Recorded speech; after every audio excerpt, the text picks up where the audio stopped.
ಆ ಶನಿದೇವರಾದರೂ ದೈವನೇ, ದೈವನಲ್ಲ, ದುಷ್ಟ ದೈವ, ಪುತ್ರನಲ್ಲ, ಚಾಂಡಾಲ ಪುತ್ರ, ನೀಚ, ಪಿತಾದ್ರೋಹಿ.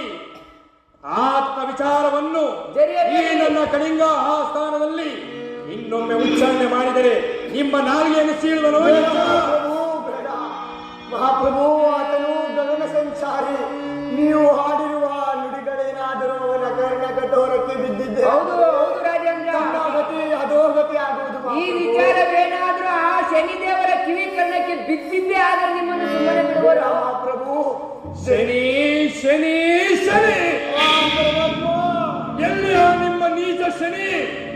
ಆ ಶನಿಯನ್ನು ಈ ನನ್ನ ಕಳಿಂಗಾಪುರದ ಆಸ್ಥಾನದಲ್ಲಿ ತಂದು ತೋರಿಸದೆ ಹೋದರೆ ನಿಮ್ಮನ್ನು ಶೂಲಕ್ಕೇರಿಸುವುದು ಎಚ್ಚರ.